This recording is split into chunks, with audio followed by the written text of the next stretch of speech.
में वो मेरा काम थोड़ी है कि मैं पॉलिसीज़ के बारे में पूछूं कि आपने ये क्या किया वो क्या किया. It all looks fake. ने प्रधानमंत्री को इंटरव्यू किया, बिल्कुल दिल से आपने सवाल हाँ, दिल से ही पूछा.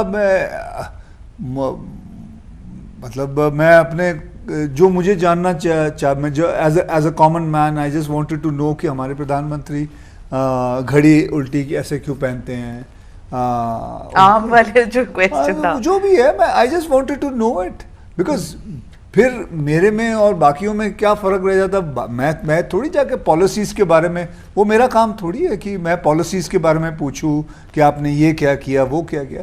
It all looks fake if I would do that.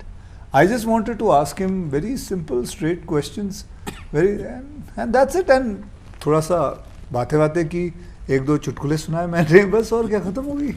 Were you surprised at all that you were given this opportunity? क्योंकि it's not common कि एक पूरा sit down interview एक film actor जो है प्रधानमंत्री से पूछे. I was taken aback and I didn't know that I would get a chance to do that, and I was honored कि जाके मैं उनके साथ बैठूं और उनके साथ बातचीत कर सकूं. I was a little bit nervous, but then after I started talking to him, he made me not feel nervous at all, and उसके बाद everything was just flowing.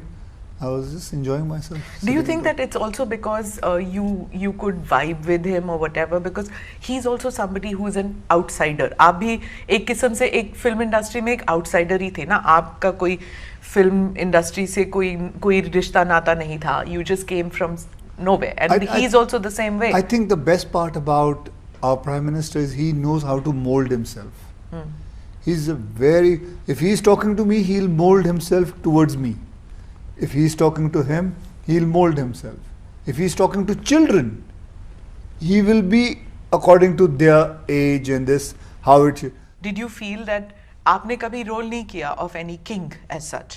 So did you feel कि आप were you overwhelmed कि मुझे क्यों मिला ये role और मैं कर पाऊंगा कि नहीं? हाँ जी, ज़रूर. ये बात बिल्कुल सही है कि मैं सोचा कि, क्योंकि मैंने भी, जैसे आप पूछ रहे थे, मैंने भी अपनी हिस्ट्री बुक में जब मैं पढ़ता था तो सम्राट पृथ्वीराज चौहान की जो तस्वीर बनाई हुई थी, he was a little stout person, and मैं यही सोचता था कि मैं थोड़ी कर पाऊंगा. मतलब मैं डॉक्टर साहब से यही कह रहा था, मैं I have an athletic body and that was a stout body, that was so. तभी इन्होंने मुझे बताया था कि उन्होंने बेटा करीबन 18 से 20 वॉर्स लड़ चुके हैं, एंड मेरे हिसाब से he had an athletic body.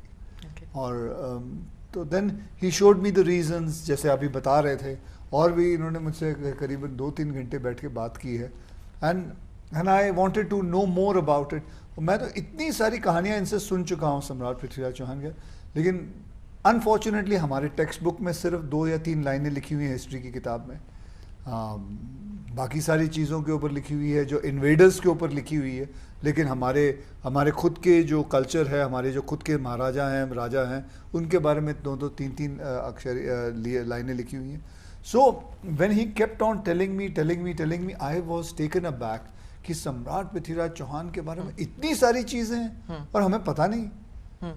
और लेकिन मैंने इनसे कहा भी, ये सब सही है ना डॉक्टर साहब, ये सब सही है ना, ये काल्पनिक तो नहीं है ना, you are not making it up ना. तब इन्होंने मुझे पृथ्वीराज रासो बताया, सब कुछ बताया, ये किया, and I was convinced. And वैसे भी ये अगर बना रहे हैं तो your 90-95% job is done. And मुझे तो कितने लोगों ने कहा है कि आप होमवर्क काफ़ी किया होगा. मैं बोला होमवर्क क्यों करूं, 18 साल से ये होमवर्क कर रहे हैं, इसके ऊपर अगर मैंने होमवर्क कर दिया तो मैंने तो सब. और दुनिया की ताज़ा तरीन खबरें देखने के लिए अभी हमारे YouTube को चैनल को सब्सक्राइब करें, लाइक करें, शेयर करें. अगर फेसबुक पर जुड़े हैं तो हमारे फेसबुक पेज को फॉलो करें.